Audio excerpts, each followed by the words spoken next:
অৰুণোদয় আঁচনিৰ গুৰুত্বপূৰ্ণ আপডেট আহি গ'ল আজি। সেইটো আপডেট হ'ল যিসকলে এইবাৰ অৰুণোদয় আঁচনি 3.0ত নতুনকৈ আবেদন কৰিছে বা যিসকলে আগৰ পৰা প্ৰতি মাহে অৰুণোদয় আঁচনি পইচা লাভ কৰি আছিল, জুন মাহত আৰু জুলাই মাহত অৰুণোদয় আঁচনি পইচা সোমোৱা নাই। এইবাৰ কিন্তু যিসকলে অৰুণোদয় আঁচনি 3.0ত নতুনকৈ আবেদন কৰিছে, এইবাৰ 40 লাখ মহিলাই অৰুণোদয় আঁচনি লাভ কৰিব 7 অক্টোবৰ তাৰিখে। আজি কিন্তু অৰুণোদয় আঁচনিৰ গুৰুত্বপূৰ্ণ আপডেট আহি গ'ল। এতিয়া যিসকলে এইবাৰ অৰুণোদয় আঁচনি 3.0ত নতুনকৈ আবেদন কৰিছে, এতিয়া সকলোৱে অৰুণোদয় আঁচনি পইচা লাভ কৰিব 7 অক্টোবৰত। এইবাৰ কিন্তু যিসকলে অৰুণোদয় আঁচনি 3.0ত নতুনকৈ আবেদন কৰিছে, তাৰ ভিতৰত কিন্তু বহুতো মানুহৰ নাম কৰ্তন কৰা হৈ গৈছে। বহুতে মানুহে কিন্তু অৰুণোদয় আঁচনি পইচা লাভ নকৰিব। এতিয়া যদি আপোনালোকে আগৰ পৰা প্ৰতি মাহে অৰুণোদয় আঁচনি পইচা লাভ কৰি আছে, অথবা আপোনালোকে এইবাৰ অৰুণোদয় আঁচনি 3.0ত নতুনকৈ আবেদন কৰিছে, তেনেহ'লে আপোনালোকে অৰুণোদয় আঁচনিৰ ফাইনেল লিষ্টটো চাব লাগিব যে আপোনালোকৰ লিষ্টত নাম আহিছে নে অহা নাই। যদি আপোনালোকৰ অৰুণোদয় আঁচনিৰ ফাইনেল লিষ্টত নাম আহিছে, তেনেহ'লে কিন্তু আপোনালোকে অৰুণোদয় আঁচনি পইচা 7 অক্টোবৰত লাভ কৰিব। আৰু যদি আপোনালোকৰ নামটো লিষ্টত অহা নাই, তেনেহ'লে কিন্তু আপোনালোকে অৰুণোদয় আঁচনি পইচা লাভ নকৰিব।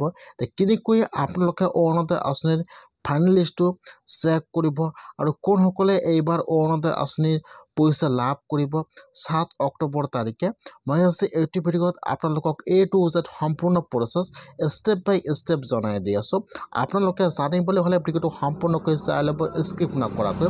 আৰু যদি আপোনালোকে মোৰ চেনেলত নিউ হয়, মোৰ চেনেলটো ছাবস্ক্ৰাইব কৰি ৰাখি দিব। এতিয়া আপোনালোকে ফাৰ্ষ্ট চাই লওক, এইটো হৈছে কিন্তু অৰুণোদয় আঁচনিৰ ফাইনেল লিষ্ট হয়। এতিয়া যিসকলে আগৰ পৰা প্ৰতি মাহে অৰুণোদয় আঁচনি পইচা লাভ কৰি আছিল, জুন মাহত আৰু জুলাই মাহত অৰুণোদয় আঁচনি পইচা লাভ কৰা নাই, সেইসকলে আৰু পঞ্চায়তত ডকুমেণ্ট জমা কৰিছিল, অথবা যিসকলে এইবাৰ অৰুণোদয় আঁচনি 3.0ত নতুনকৈ আবেদন কৰিছে, যিসকলৰ নাম ভেৰিফাই হৈ গ'ল, যিসকলে 7 অক্টোবৰত অৰুণোদয় আঁচনি পইচা লাভ কৰিব, সকলোৰে নাম কিন্তু এইটো লিষ্টত আহি গৈছে। এতিয়া আপোনালোকে লিষ্টটো কেনেকৈ চেক কৰিব, মই কিন্তু আপোনাৰ সুবিধাৰ কাৰণে লিষ্টটো মোৰ ডিছক্ৰিপশ্যনত দি দিছোঁ। আপোনালোকে ডাইৰেক্ট ক্লিক কৰি লিষ্টটো অ'পেন কৰি চেক কৰক যে আপোনালোকৰ লিষ্টত নাম আহিছে নে অহা নাই। যদি আপোনালোকৰ লিষ্টত নাম আহিছে, তেনেহ'লে কিন্তু আপোনালোকে 7 অক্টোবৰত অৰুণোদয় আঁচনি পইচা লাভ কৰিব। এতিয়া যিসকলে এইবাৰ অৰুণোদয় আঁচনি 3.0ত নতুনকৈ আবেদন কৰিছে, যিসকলৰ নাম ভেৰিফাই হৈ গ'ল, ইয়াত কিন্তু অসমৰ সকলো অৰুণোদয় আঁচনি বেনিফিচিয়াৰীৰ নাম দিয়া আছে। সেইকাৰণে আপোনালোকে অৰুণোদয় আঁচনিৰ লিষ্টটো চেক কৰক যে আপোনালোকৰ লিষ্টত নামটো আহিছে নে অহা নাই। যদি আপোনালোকৰ নামটো লিষ্টত আহিছে, তেনেহ'লে কিন্তু আপোনালোকে 7 অক্টোবৰত অৰুণোদয় আঁচনি পইচা লাভ কৰিব। আজি কিন্তু অৰুণোদয় আঁচনিৰ গুৰুত্বপূৰ্ণ আপডেট আহি গ'ল।